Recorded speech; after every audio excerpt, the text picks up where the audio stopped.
Maybe your body isn't transforming the way you expected. Maybe you just finished a bulk and you're terrified of losing all that hard-earned muscle. Maybe you're over 40 and wondering if building muscle is even possible anymore. Or maybe you're so burned out from dieting that the thought of another cut makes you want to give up. Today, I'm teaming up with Brandon DaCruz to answer 5 body composition questions that keep you up at night. The ones that determine whether you'll actually achieve the physique you want or stay stuck for years. Welcome to Wits and Weights, the show that helps you build a strong, healthy physique using evidence, engineering, and efficiency. I'm your host, Philip Pape, and today I'm very excited, guys. I'm bringing you something fun here, a collaboration with none other than Brandon DaCruz, accredited nutritionist, world-class online physique coach, and co-host of the Chasing Clarity podcast. Now, Brandon is joining me for the 3rd time here on Wits and Weights to help me answer your most pressing questions about body composition, building muscle, training, and more, based as always on the evidence and our firsthand in the trenches experience coaching many clients. If you want to hear the other side of this conversation where I join Brandon to tackle even more questions related to managing hunger during fat loss, beating cravings, and other topics related to that, head over to the Chasing Clarity podcast, find it in your podcast app, or click the link in the show notes, give it a follow. You're going to find that episode in your feed right now. We drop them on the same day. Again, the link is in the show notes. Go look for Chasing Clarity podcast. And Brandon, my man, thank you again for reaching out to make this happen and for coming on the show again. Absolutely, my friend. It's a pleasure. And I'm really happy with how our last episode just went, since we're recording back to back. And I'm really looking forward to digging into this and really giving a lot of evidence-based and also practically applicable information for your audience. As you always do. And the 2 episodes have quite different topics. So guys, definitely when you're done with this, next in your feed, go right over to Chasing Clarity.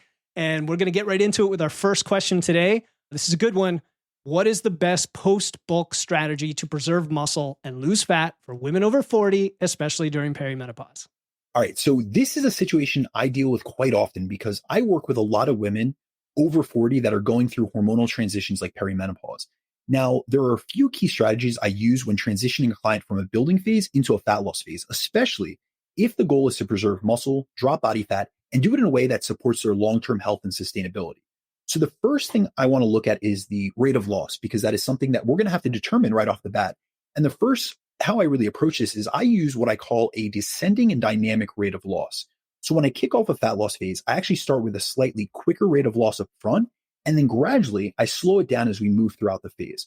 So instead of tiptoeing into a deficit, which is something that some people make the mistake of doing, and they're not really getting progress off the bat, what I'll do is I'll create a more assertive calorie deficit at the start, which allows us to leverage the motivation they have, the fact that they have very little, if any, diet fatigue, and they've been in a surplus for an extended period of time. So there's more calories to pull from. And then also I want to utilize the fact that body fat is at its highest, meaning that there's more stored energy that we can pull from, and there's less risk of muscle loss.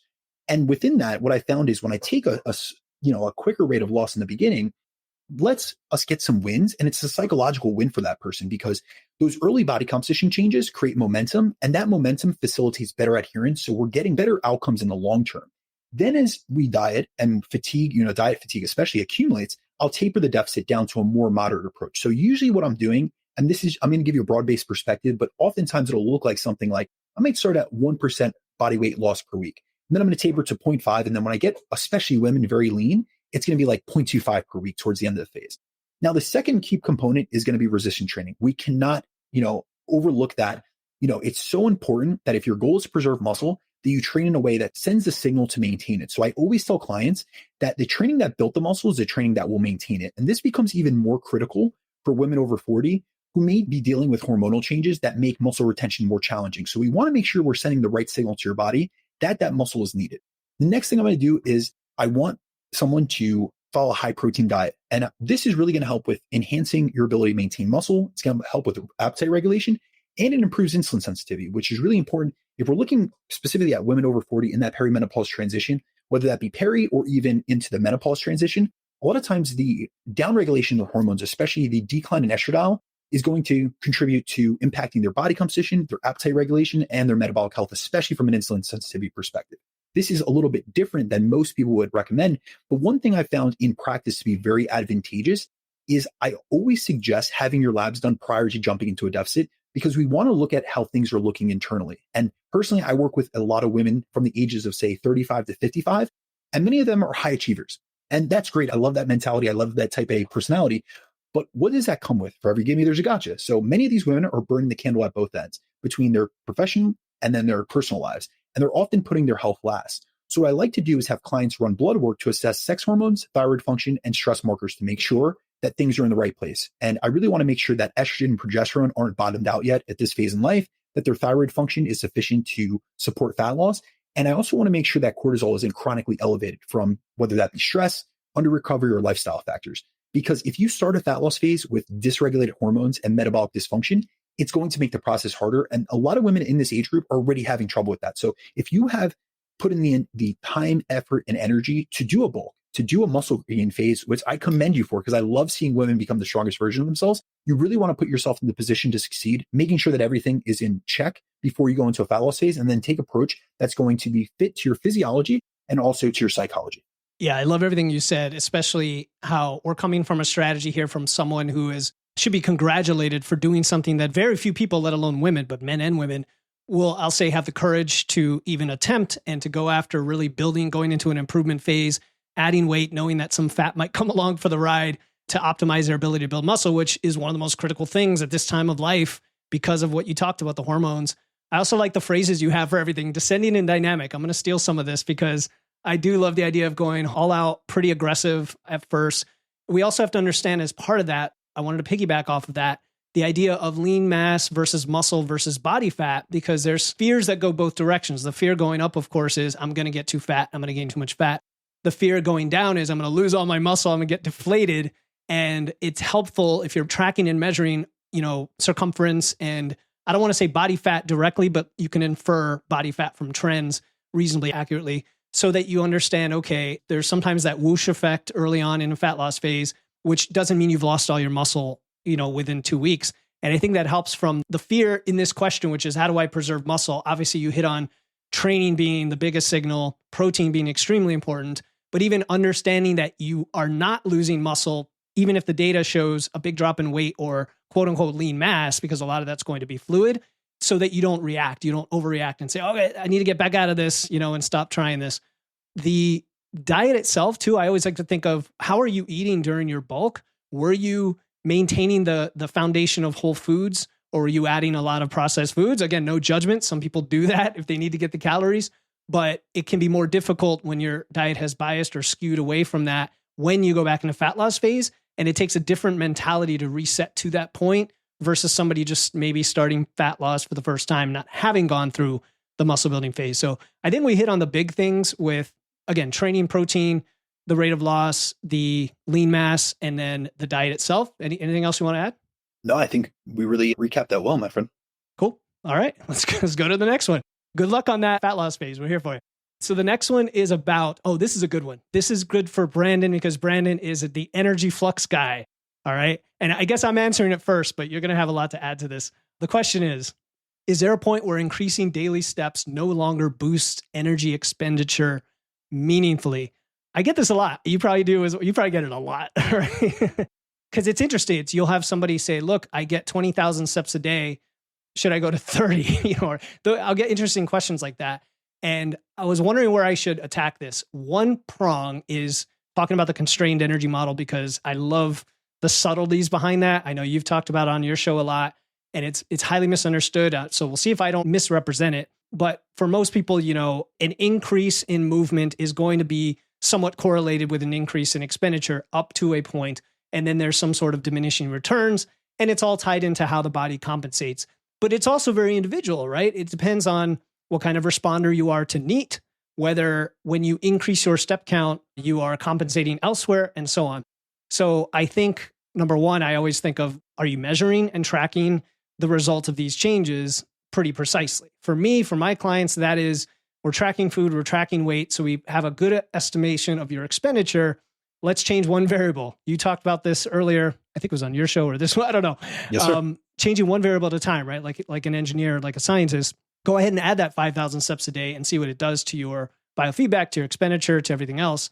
There is a sweet spot, though, is also part of my answer here in that most people are going to benefit somewhere in that 8 to 12,000 range and maybe a little more. But once you get into the 20s, I suspect that now you're getting into slightly more excessive, extreme regimes of walking for a lot of people, but not necessarily everybody. And is it stressing you out? Is it affecting, your cortisol, your feeling of burnout? Are you forcing yourself to do it because you feel like you have to burn more calories and there's other levers you could take advantage of?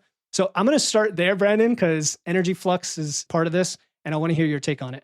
All right. So I'm going to disentangle this from energy flux because the high energy flux approach that I've taken is mostly done through dialing in and increasing energy expenditure through steps, but I'm also doing it with a concomitant increase in food. So if you ever hear me speak about this concept, it's always eat more, move more. It's never the reverse, nor are we chasing movement to get down calories. It's more so that I'm trying to get this intrinsic link between energy expenditure and energy intake and getting this coupling effect where I can get someone into a higher maintenance calorie intake. And there's many things, more nuanced approaches that I utilize and very context specific that often I don't get to get into with podcasts just because, I'm not able to do a lot of like case study reviews. But when it comes down to it, when I saw this question come through, I said, this is definitely targeted towards me because especially of a podcast I've gotten a lot of questions about that I did with Lyle McDonald. And a few months back, we really broke down some of the misinterpretations of the constrained energy expenditure model. And that was a 3-hour podcast. So I won't be able to re-encompass it here, but I will give you my thoughts, both based on the literature, because I read 22 papers for that podcast. And then in conjunction with having worked with 1,100 plus people over the years, utilize step count as a way to increase energy expenditure, increase maintenance calories, be able to get people in what I consider and what I refer to as a state of abundance and addition. So first off the bat, I do want to make it clear because sometimes people get this misconstrued. I do believe that energy compensation exists. I do believe in the constrained energy expenditure model, but I think that the point where additional activity stops contributing to meaningful energy expenditure increases is actually a lot higher than most people think. Mm-hmm. And I think that a lot of people have taken that model where you do a comparative analysis and you look at the constrained model where it's a sloping off and it's also like an asymptote.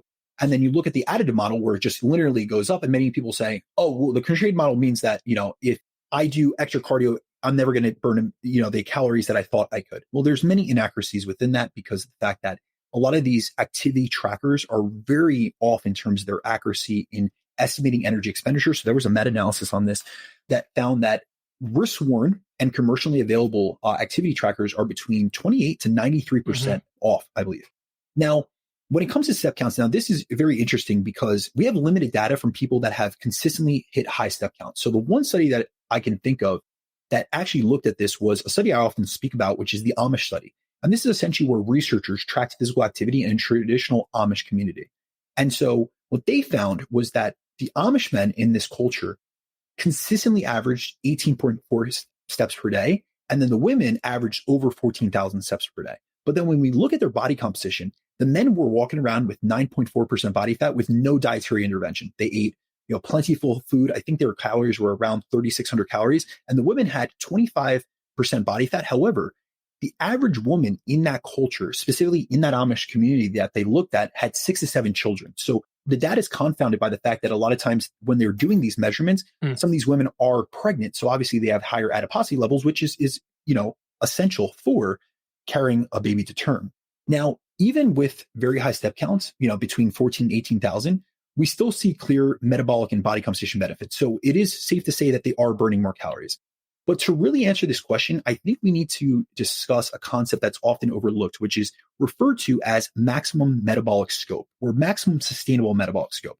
And what that tells us is how far above your resting energy needs, your resting metabolic rate, can your body maintain energy output on a consistent basis? And the best data we have from that is actually an endurance training study. It's an overview, like an umbrella review by, I believe it's by Thurber and colleagues. And they looked at athletes ranging from extreme endurance athletes like triathlons to ultra marathons to even like the race across the USA, which is, I believe, a 20-week essentially contest or, competition where you run a marathon a day, 6 days a week for 20 weeks. So we're talking about very extreme expenditure levels. Now, when we actually look in short bursts, elite athletes, especially endurance athletes, can burn between 9 to 10 times their BMR in events like Ironmans or even ultra marathons. But when it comes to your actual sustained energy expenditure, the maximum sustainable metabolic scope is found to be 2.5 to 3 times basal metabolic rate. So I'll give you guys an example to really break that down practically. I have a BMR that's around 2000 calories. So that means my maximum sustainable energy expenditure would be 5,000 calories per day. Now, if you're someone out there that you're lighter than I am, I'm a over 200-pound male, I'm over 6 foot tall, so I'm a little bit bigger than the average individual. But say that you're the average woman walking around, your BMR is usually going to be closer, say, to 1,600 calories. So that means your maximum daily output is still 4,000 calories per day. But to actually reach that amount of energy expenditure, you need to be moving essentially all day. You need to train, walk, and be physically active, probably 4 to 6 hours a day. I actually did some calculations for my podcast with Lyle, and it was really like higher level output in addition to training for 5 to 6 hours a day to get to these maximum sustainable outputs. Now, here's the thing. That's if you did it in a single day. You would have to do this consistently to actually see a constraint. And just realistically, I always think about this in a practical perspective. I work with people in the real world. They're busy. A lot of people are actually underactive more than they're overactive. And so the average person, the general population, and most of our clients, they aren't anywhere near this ceiling. So yes, I do believe that there is a point of diminishing returns, but no, the vast majority of people won't hit it. And I don't believe that they have to worry about it. Yeah, you hit it on the head right there. I was just thinking like, let's stop overthinking it. I'm sure you have the client that loves to send you multiple questions a day and overthink all this stuff, which is great. I love curiosity. But the question was, implying, should I keep going up because it's going to help my energy expenditure? And I like how you answered that. What's interesting is we can think more creatively when it comes to our movement and our time efficiency. My clients are all super busy. I'm busy, you're busy. And I always think, okay, what are you trying to do when you ask this question? If you're trying to boost your energy expenditure, can we just make your walking a little bit harder, right? Can we use inclines and rucking? Little things like that is the way I like to go to it, Brandon, right? That way we're not just adding. Because as you know, once you've used up the time in the day, then you start hitting your stress, then you start affecting your sleep, then you start making eating harder and all of that. So again, practical, real world, I think we covered it. Absolutely. No, I will admit that I am a data nerd myself. I'm just saying practically, I'm the person that's probably spoken about step counts and energy flux the most.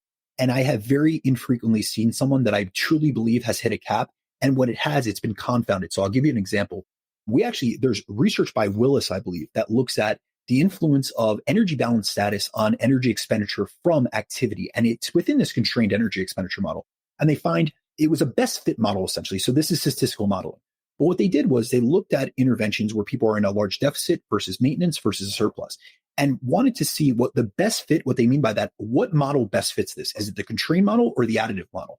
Well, in my model for energy flux, I'm keeping people at maintenance or in a slight surplus, but I'm allowing activity to increase that maintenance calorie intake and also help with nutrient partitioning and insulin sensitivity and nutrient delivery. Now, what's interesting about that, and now I was utilizing energy flux. I think I had spoken on your podcast about it even before this Willis paper came out because it's fairly new. Now, the interesting thing about that is that when they did a best fit model analysis, they found that the constrained model only was the best fit, meaning it was most applicable when someone was in a deficit in an active period of weight loss. Now, that could be from multiple components, but we also know that metabolic adaptation downregulates a lot of the same components that would also decrease energy expenditure and could be confounded or conflated for the constrained energy expenditure model. It's very hard to disentangle metabolic adaptation, low energy availability, and the constrained energy expenditure model. Because if we think about it, a lot of times NEAT downregulations can be in the realm between 400 to 500 plus calories per day. But then if someone's doing a lot of activity, but then they're sitting a lot, that could be a downregulation in NEAT, but then it's almost conflated because they're doing 24-hour measurements of energy expenditure through doubly labeled water. They can't really disentangle. Was that from NEAT or were they not burning as many calories as we assume they would based off the cardio or the step count that they were doing? So there's many things that we can disentangle there. But when you look at maintenance or in a surplus, the additive model, meaning the more steps you do, or the more activity, it was specifically activity. So I don't want to mischaracterize the research. It wasn't looking at step counts, but the more activity you did, the more calories you burned. And so there's many influences within that. There's many different variables where for most people, I don't think they have to worry about it. There have been some very specific cases, and I'll give you a case study or an example. I have had many women that were contest prep athletes. They were competitors that have come to me on enormously high step counts, 25 to 30,000 steps per day. They're on very low energy intake. And it's almost like it's something that people within the functional realm refer to as weight loss resistance, which I have a little bit of an issue with just because the fragility narrative that comes with that. And it's a misunderstanding of physiology. It's not that they don't respond to a deficit. It's that their energy expenditure is so low in so many other components that they're not eliciting a rate of loss that would be in alignment with which most people would expect. Now, I have a specific case that it was an IFBB Figure Pro, which was on under 1,200 calories per day, doing 2+ hours of cardio per day, her step count was approximately like 20,000 steps per day. Most of that was actually being done through cardio though, because she was doing higher intensity cardio for 120 minutes a day. So it wasn't picking up, it wasn't like she was doing a lot of daily activity. It was more so she was getting like 14,000 steps per day just through cardio, like intentional cardio, and then about 6,000 throughout the course of the day. So she was very sedentary in between these bouts. Early in the morning, fasted cardio an hour, before bed an hour, and then throughout the course of the day, she was she wasn't too active. However, when I looked through, I put a comprehensive lab analysis. Her thyroid, her sex hormones, everything was downregulated. She had hypothalamic amenorrhea, which is essentially the cessation of menstrual cycle for 3 or more months due to low energy availability. So all these different physiological components were downregulated to the point that her body wasn't burning a lot of energy. So it was just what she had from resting metabolic rate, and she was a very small female, what she had from energy expenditure, but all these different components, including her NEAT, her non-exercise activity thermogenesis, were downregulated. So a lot of times that may be misconstrued for the energy constraint model, and it could definitely be a constraint, but I think that there are many other inputs from a metabolic adaptation perspective, specifically from an adaptive thermogenesis perspective, which is where we see a decrease in metabolic rate specifically, or energy expenditure specifically, that exceeds what we would expect from weight loss alone. And then we also have to tie in low energy availability and relative energy deficiency. So just for anyone out there, I don't think most people have to worry about this. And if you are someone that you're just trying to become a healthier version of yourself and improve your body composition, you're at 10,000 steps per day, don't worry about going to 12,000 and that you're not going to get a benefit from it. Exactly. And how many of those people in these studies are lifting weights too? I always think that, right?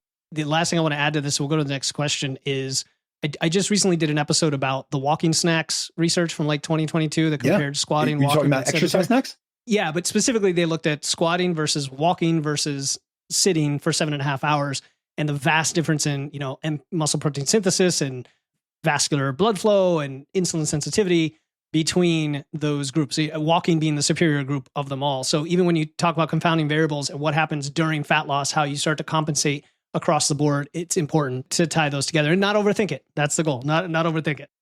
So, all right, let's go to question 3, which you're going to answer first here. And that is, what is a realistic rate of muscle gain for someone over 50 who's lost significant weight and is now training hard?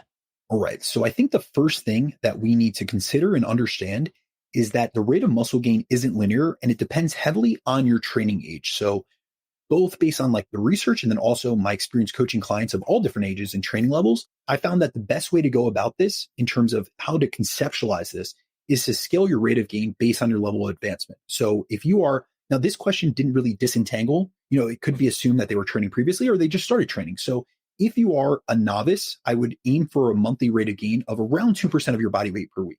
The less trained you are, the more, essentially, the larger of a ceiling you have and the quicker you could push for gains. If you're an intermediate, I would aim for a rate of gain of 1 to 1.5% per month. And then if you're advanced, it can be as low as 0.5 to 1% per month. So for someone who's over 50, who's lost a lot of weight and is now training hard, the rate of gain that they will have will depend on whether they're more of a novice or they've trained consistently for years. And then I get a lot of clients that I want to cover this because of the context that this, listener sent to us about the fact that they just lost weight. And I get a lot of clients who are very fat loss focused initially, and now they want to focus on building muscle. And if this is where you are now, I think it's important to realize that fat loss and muscle gain do not operate on the same time course. So the rate of fat loss far exceeds the rate of muscle gain. So in a deficit, most people can lose and safely lose, say 0.5 to 1% of body weight per week, especially early on. But in a surplus, I would only really recommend most people, if they're really trying to maximize, we're talking about maximizing muscle gain in terms of lean mass accrual and fat, and making sure that there's not excessive fat mass accumulation. I would recommend most people to target 0.25% per week. And so that's going to even taper down as someone becomes more experienced. So I think one of the biggest mistakes people get when they've been in this cutting mindset is they're used to seeing quick progress, especially things they're seeing like almost daily improvements. And they want to spend equal amount of time cutting and building, and that just cannot be the case. The reality is that muscle takes much longer to build than fat takes to lose. And that means that your yearly strategy needs to reflect that. So with clients myself, I like to do a 4-to-1 ratio in terms of building time and time spent in a surplus or even at maintenance as compared to time spent in a fat loss phase. So, if you're 50 or, 50 plus or not, realize that muscle gain is going to be slow, but with the right strategy, it's possible, especially if you're doing the things that support hypertrophy the most. So you want to make sure that you're eating in a modest surplus, you're prioritizing protein intake, you're progressively overloading in your training, and that you're not overlooking the lifestyle variables, especially in your 50s. You want to make sure that you're managing recovery, you're getting an adequate sleep, and you're managing your stress, because these are all things that could have downstream effects on not only hormones, your biofeedback, your recovery, but also your ability to accrete or to gain muscle mass. And another just food for thought, or just like a little suggestion out there, is be patient. A lot of times I've had a lot of clients that come to me. I have a lot of clients that are between, I generally work with people between 35 and 55, but right now I have, at least a handful of individuals that are between 60 and 70. And I find this to be very interesting, but they're very impatient. And sometimes I'm not saying that they're at the end of their life, but they have waited so long to make these changes that they're so excited to do so, but they want to see, fast progress. They want to see it like right out the gate. And what you have to realize is you have to be patient. You can't like mini bulk your way to meaningful gains. And you have to realize that this is a process just like anything else. And, give yourself grace and know that this is going to be a process, that it's an investment. I look at it almost like I would an investment fund. Like every day that I train or I have a client train, it's a penny into the progress bank. And over time, you realize, hey, I have a lump sum of money, or I've been able to save something that's really going to be able to set me up from a foundation perspective later on in life. But it doesn't happen overnight. So don't rush the process. Yeah. Patience seems to be underlying everything we talk about, including fat loss. And I'm going to cross that off my list because you mentioned it. But what I like that you did, in addition to talking to the rate, because people do get kind of hung up on how fast should I be able to gain muscle, and therefore it implies maybe there's a lack of patience for that. You talked about the time scale in two respects, one being the ratio, which is a nice way to put it, because then you put in perspective, well, how much should I be cutting on a regular basis? It's not what most people think, where it's this switch that you're always going into dieting mode. And then also the implying how long it should take then to gain the muscle, which is a lot longer than people think, right? It's, at least in my experience working with clients, like a good 6 or 9 months or more. Absolutely. Sometimes for a thing. And people are like, well, can I just do it for 2 months and then go back? And I think there's disadvantages to that, because you're not going to see the result. You're also going to not give yourself that anabolic advantage, let's call it, of sustaining that surplus for a while. And you see some magic happen when you hit, months 3, 4, 5 with everything, including your metabolism cranking up for a lot of people, which is another point I wanted to mention, in that if you're not tracking this somewhat precisely, per the numbers that Brandon's mentioned, which are not that big, they're like kind of almost in the noise. If you don't have a good way to track it or a good coach to work with, you might fall behind on the intake needs. It happens all the time, right? Where you plateau going up because you're not sort of staying ahead of that with your intake. I'll get clients who say, why am I feeling hungry? I'm like, that's probably your body telling you are under-resourced right now, and that metabolism's cranking up. Maybe, maybe not, right? Could be cravings, could be other things. And so that comes to mind. And then hitting on the actual numbers, how do you even measure all this? This goes back to something we talked about on your podcast with body fat and lean mass. I think it could be very helpful to have your measurements, have your strength numbers, understand there's also a difference between strength and hypertrophy depending on how experienced you are. If you're a novice, you're going to get a lot of that neuromuscular adaptation. Your numbers are going to go shooting up, but you're not going to see anything visible for a while. You're just not. And that's okay. So you're going to have to be patient with it. If you're more advanced, you kind of know what to look for. So I think that kind of puts it all together. And then be patient, but also be ready to say when you've hit the goal you want to hit, because it's kind of an art, not just a science, right? You might say it's 6 months, and then you get to 6 months and everything's feeling great and the numbers are moving and you really don't notice too much extra body fat. There's nothing preventing you from continuing. You could train and gain for a long time if it's right for you. So, all right, I guess we beat that one to death, right? That's a good one. Hell yeah. All right. So question number 4 is about home gym equipment. I love this one. What's the best use of space for a small home gym? Free weights or machine like the Total Gym? Am I taking this one first? Yes, you are. You're definitely going to be the expert, because I have only trained in a home gym during one period of my life. You know what? A home gym is what got me where I am right now, because back during the pandemic, everything shut down. I didn't have anything and I had to hustle on Craigslist and Facebook to get a rack and a bar. And around that time, I was reading the Muscle and Strength Pyramids and starting strength and all of that. So look, it's all going to depend on what your goal is, how you want to train, how much you're willing to invest, and the space and all that. However, I think people make excuses on this a little bit, in that if you give me your footprint, if you send me your blueprint of your room, I could probably fit a power rack in there. Like almost always, even a tiny room. I mean, there's exceptions. You also have to consider, the ceiling clearance, right? If you're in a basement, you're not going to be able to necessarily do overhead presses with a 7-foot high basement. So I think the best use of space to me is the one that's going to give you sustainability for growth. We talk about progressive overload. if you invest a ton in equipment that is going to hit a ceiling within 6 months or a year, you might regret that decision. So I would think carefully about what's going to allow you to have longevity. For me, a home gym is one of the biggest hacks for people who are busy. It's not for everybody. Not everybody can afford it or have the space. Some people like to go to commercial gyms for a lot of reasons. The plethora of crazy equipment they have, right? Lots and lots of equipment, the camaraderie, the community, the music, whatever. But think of the pros and cons here of you save on your commute, you have a lot of convenience. You can do some clever things like 2-a-days, very tiny sessions, exercise snacks, all that fun stuff that I'm doing. You could do rehab, you could do therapy. It gives you a lot more options when you're at home. So long story short, what's the best use of small space?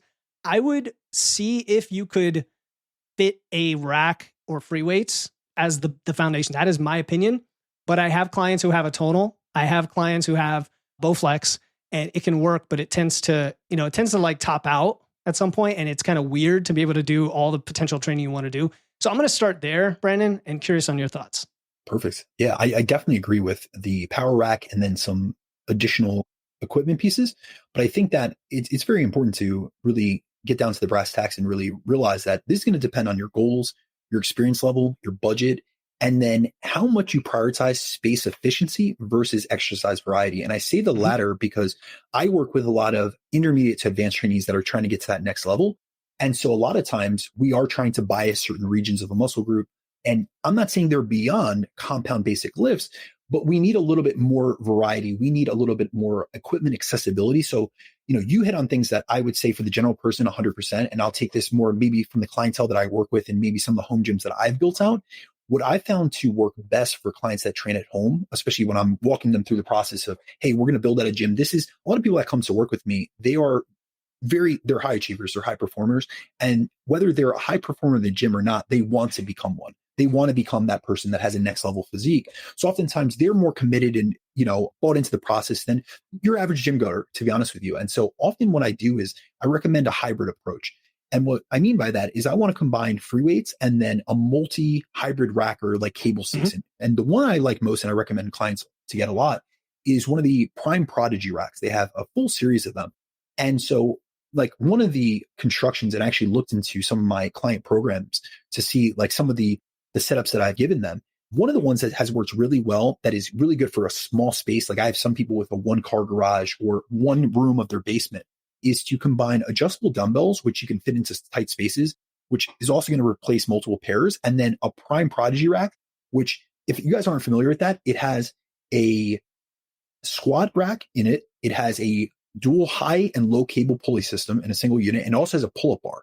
And so if you get a barbell and then you get an adjustable bench, you literally have everything that you need, and you can do almost every both free weight and cable-based exercise you could think of. You could do flies, you could do, lengthen partially, all these different things, cable pull downs, all these different exercises, both for the upper and lower body.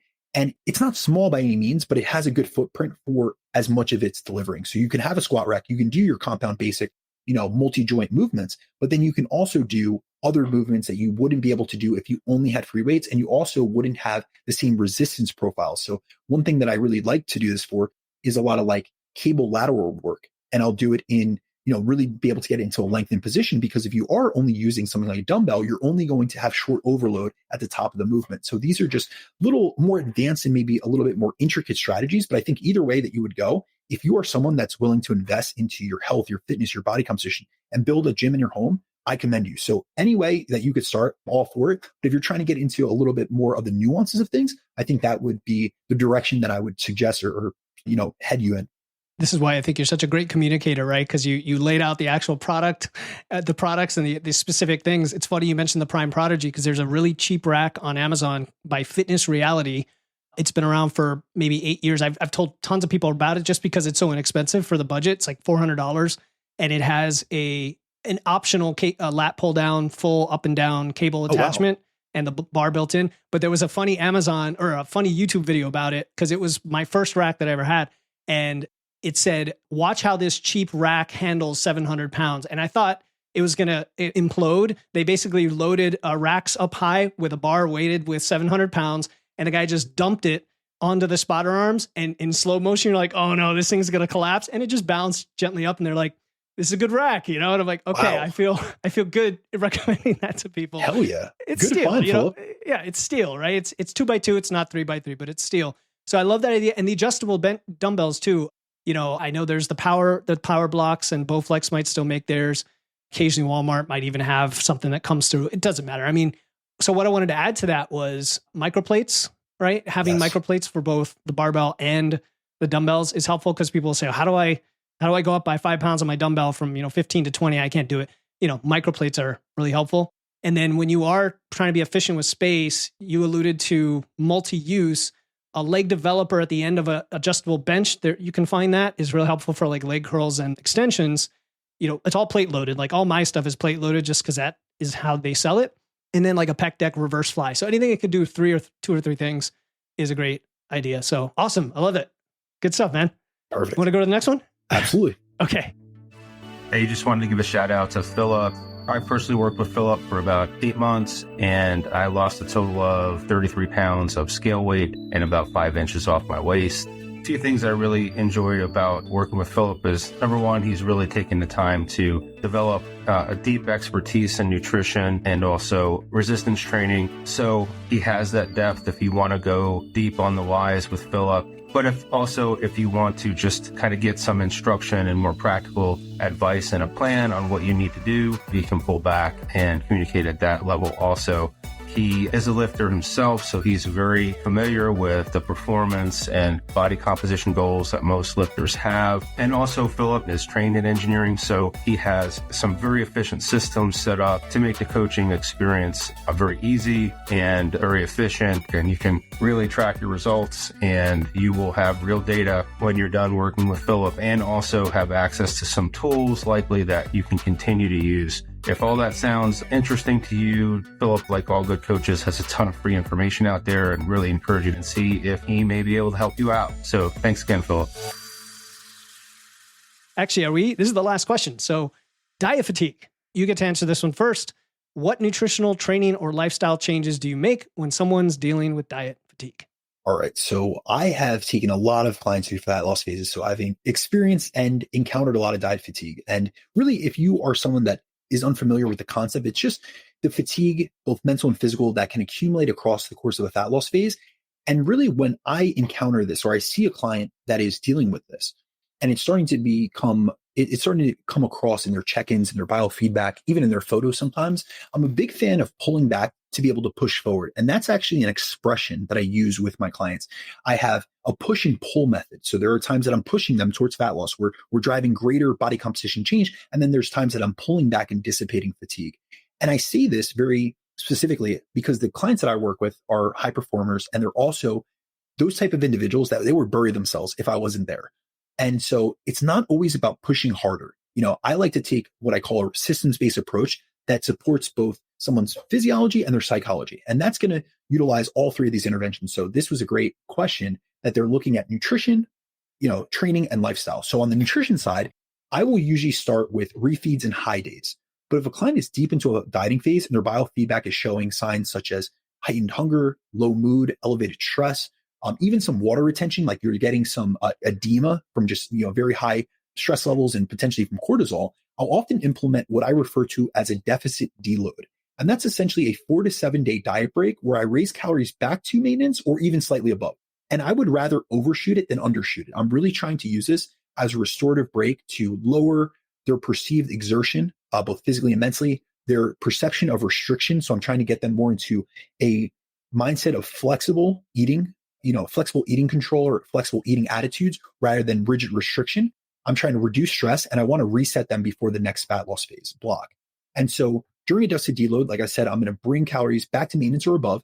And we're really focusing on high satiety whole food meals to support appetite and micronutrient needs. Because if your biggest piece of feedback that is indicating diet fatigue, besides the mental stress of it all, is that you have very heightened hunger, a lot of times people kind of, I don't want to say blow it, but they almost don't take advantage of the deficit deload, or some people would term that a diet break. They start eating hyperpalatable foods. They start having fun foods and things that are going to drive generally passive overconsumption. So sometimes they'll overshoot their calories, but they actually didn't get a satiety benefit. And one of the biggest mistakes I see with clientele, or that I've seen just in other applications, is where someone takes the same amount of calories that they have and they increase them. So say they were dieting on 2000 calories and they were in a 500 calorie deficit. So we brought them to 2,500 calories, but they brought that 2000 calorie diet that was mostly made of whole, satiating, micronutrient dense foods. They bring it up to 2,500 calories, but they eliminate a lot of the satiating food sources that they had that were helping with satiety, appetite regulation.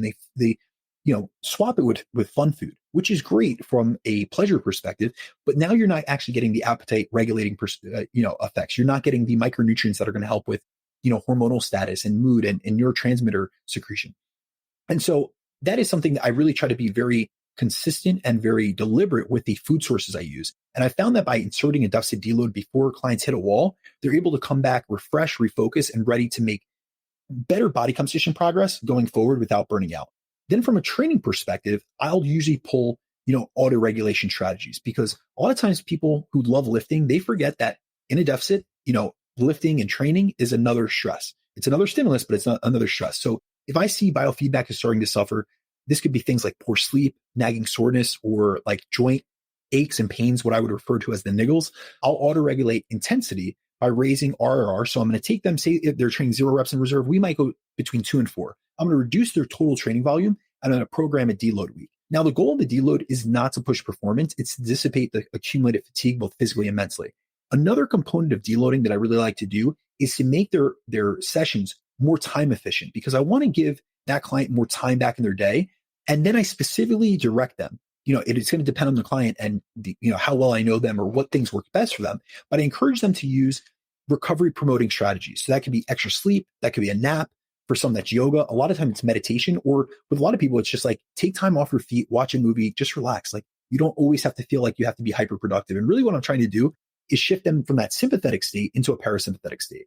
Then from a lifestyle perspective, I like to realize that this is a total accumulation. We have to look at stress. It's your total allostatic load, which means your stress accumulates into one stress bucket. We cannot separate these. You don't have training stress in one bucket, lifestyle stress in another, and nutrition stress in the other. It is all going into one bucket that oftentimes is overflowing. So oftentimes I'm going to lean into recovery-based strategies. So one of the ones that I use most frequently is meditation. So I had mentioned previously that I recommend an app called the Insight Timer. And I like to help clients utilize that, especially at night, but also midday if they find a stressful part of their day. We kind of schedule this based off what is the highest stress portions of your day? When are you feeling anxiety, stress, rumination, things like that? But meditation has so many benefits from a mindfulness perspective, from a psychological perspective, just stress reduction, anxiety reduction. And so that's something that I personally have been practicing meditation for 15 years, and I've gotten away from it. And this past year, I've dedicated at least 30 minutes a day towards meditation. And it's just had such a profound impact on my life and quality of life specifically, that I find that integrating it with clients, I get to speak from experience. And then also it's been very helpful. Other things I really like to do is having them go for walks in nature. And the reason for that, I like to combine two things. Walking is just a great activity in general, especially for your health. But specifically, when you do it around greenery, it helps to lower cortisol and improve mood. And there's a lot of research that backs that. Another thing I really do with a lot of women that I work with specifically is self-care days. I find that I work with a lot of busy mothers that they're always doing for others. So all day they're working like a high level corporate job and they're attending to their boss's needs or their clients' needs or whatever it may be. Then they go home, they're attending to the kids and then the big kid, which is their husband. And so all day, everything is about other people. And they really take on that maternal role, which I love. But at the same time, there isn't enough time where they're just introspectively, kind of looking into themselves and saying, what do I need? So a lot of times what I'll assign is like a spa day or a day to get their nails done or a massage or even just a weekly, weekend family outing. And I do it specifically as part of their programming. So I actually build this into their program. And I do that because when clients feel permission to recover and to pull back, they see recovery as part of their plan. And it shifts their mindset from I'm failing or I shouldn't be doing this or I need to be more productive to I'm succeeding and going to do better by taking care of myself. And Brandon told me to do so. So it's almost like, I don't want to say I'm giving them permission because that's not what it is, but I'm kind of just encouraging them. And I'm specifically putting in the plan. And a lot of the people I work with are just executors. And so by me incorporating this into actually something that's scheduled, I build out, different programs for individuals, but when they receive their nutrition program, it's not just a nutrition plan. It's not just a meal plan. It is a nutrition and lifestyle plan. So there are modifications on a weekly basis going to any categories that fall within that. And that's been very helpful for the clients that I work with. So that's what I would suggest. It's a lot, man. I mean that in a good way. There's a lot of hacks in there and a lot of principles. I'm not going to repeat everything you had. I want to touch on a couple of them and then add things you didn't already recover, which is a challenge, Brandon, because you covered so many good things. The deficit deload, You mentioned overshooting. My listeners need to hear this because you hear me talk all the time about like when I go to maintenance, when I want you to go to maintenance to kind of really push it and make sure you're truly at maintenance. Otherwise you don't get that full benefit.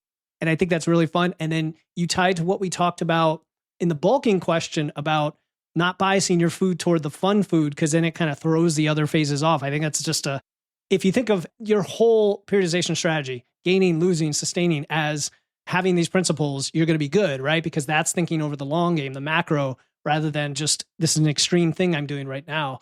The satiety, by the way, guys, check out the other podcast, Chasing Clarity, because we talked a lot about that if you want details on that. And then you said allostatic load. Sometimes I call that the metabolic stack. It's like, here are the 20 things that are adding up in your life that could affect your stress and your metabolism and everything else. Where's the low-hanging fruit? So you mentioned relaxation days as well as building them in. I'm going to add to that and say, yes, you have permission to do whatever the heck makes you relax. If I want to play video games and shoot people in my video games and that relaxes me, I'm going to do that and you're not going to judge me. And then also take like a 4-day vacation. I mean, this is the thing I've been recommending more to people is we get in a mindset of, we're disciplined. We've got our routine. We've got our training program. Yes, we might have deloads. Is it okay to maybe take almost a week off? Maybe. I mean, some people might need that, right, Brandon? I mean, some people need that. I know one of my clients, she works in the news industry, man. Talk about stress these days with everything happening in the news. Dear Lord. So she just needs to take some time off and just literally do nothing for a few days. So I'm going to add to some of what you said. First, you mentioned a few of the signs of diet fatigue. I think it's important that we are tracking what's important to us so that we can recognize those signs, not just subjectively, but somewhat objectively, like on a rating scale or something like that. What you mentioned, the hunger, the irritability, even the decline or plateauing in your strength, right? Because strength and muscle kind of are at different timelines, if you will. We talked about that earlier. If you're food obsessed, if you are, having trouble sleeping, like a lot of those things are good signs. And then you mentioned nonlinear dieting quite a bit. I'll say one of my favorite strategies is just the weekend refeed, right? Because almost everybody has the weekend is special versus the week generally. But if your week looks different because you have shift work or your weekend is Tuesday and Wednesday, think about a weekly lifestyle that you have and align your food with that. It would be a lot easier, as well as the macro timeline of travel, right? Maybe you shouldn't be dieting when you travel. That's a great time to take your break and a great time to take your deload or break from training. As far as training goes, some things I've found work really well. When you go to a fat loss phase, prepare for that phase with how you're going to train. Are you going to continue how you're training now? Does it make sense? Or are we going to go to a new program? And this is a great time to evaluate the days per week. If you were doing 4 or 5, maybe you're better off with 3 because you get more sleep days. Maybe, as it happened to me at one time during fat loss, I was better off with 6 very short sessions because it was recoverable. So think about recovery versus stress. The second thing about training I like is auto-regulated programs as opposed to pushing your numbers programs, right?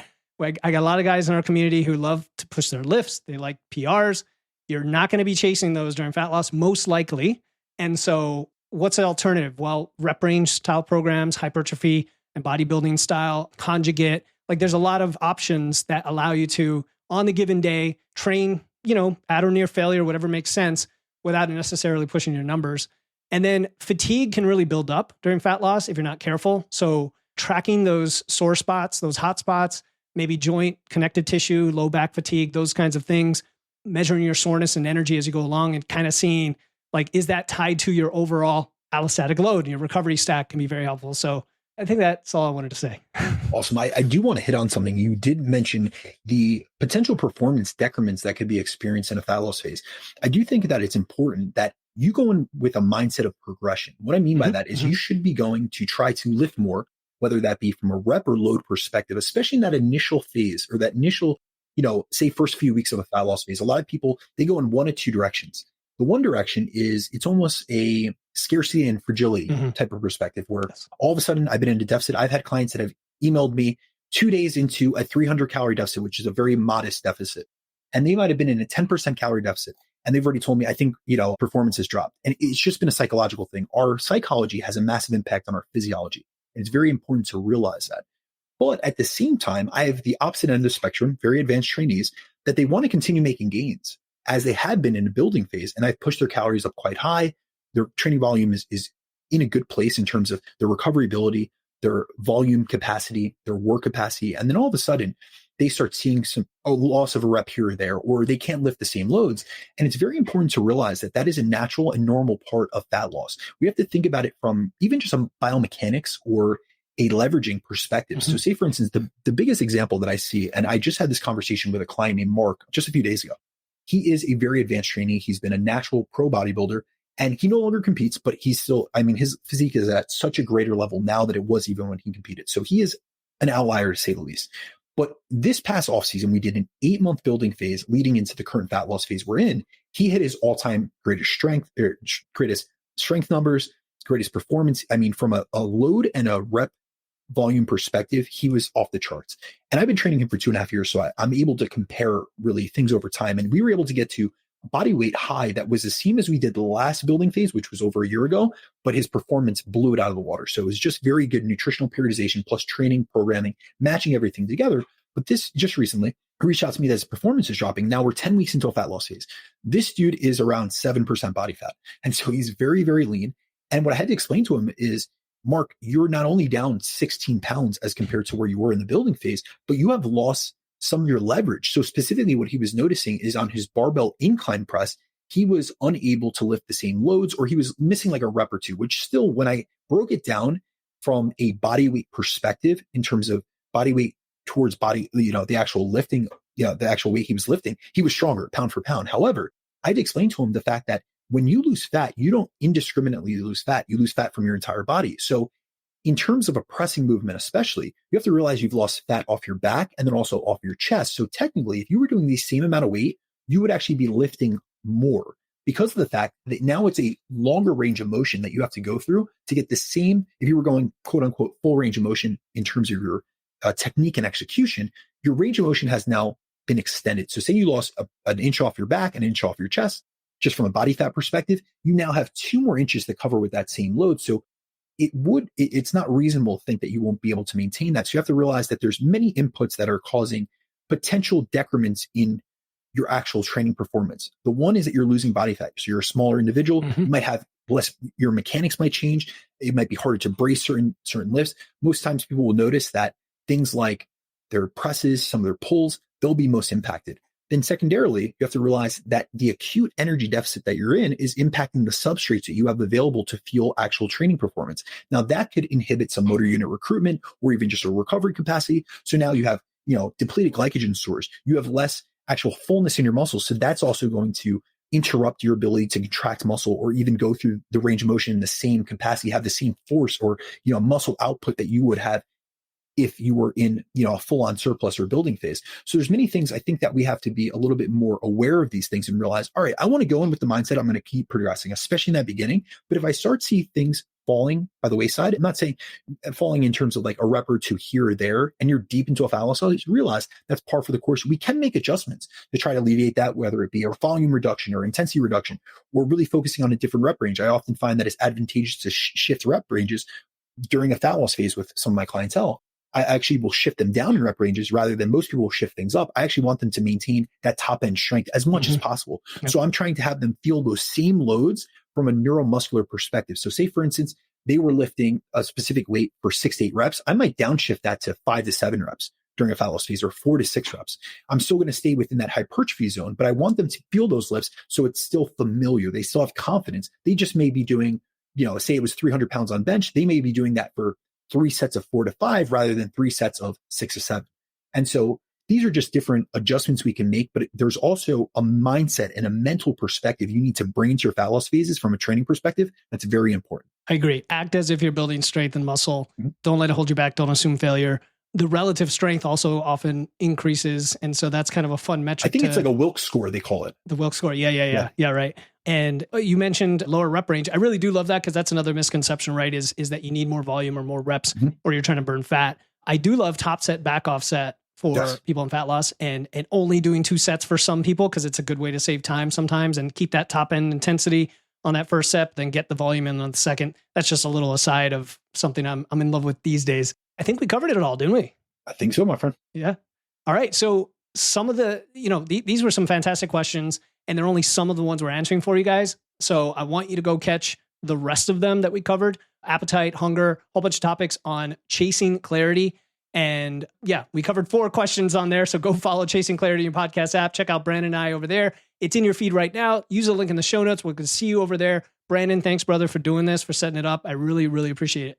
Absolutely, Philip. I want to say thank you not only for joining me, but also for having me on. And I really hope that everyone out in both our audiences really values the evidence-based information that we brought. And I was really glad that we were able to connect because, as I told you off air, I'm very into connecting with like-minded individuals. We both have a very similar intention and goal, which is just to spread better information and really have a positive impact on this industry. So I'm glad that we could unite and really benefit both our audiences in the process. Yeah, and I always benefit personally too, man, from talking to you too and learning and growing along with the audience. So again, thanks again. Absolutely.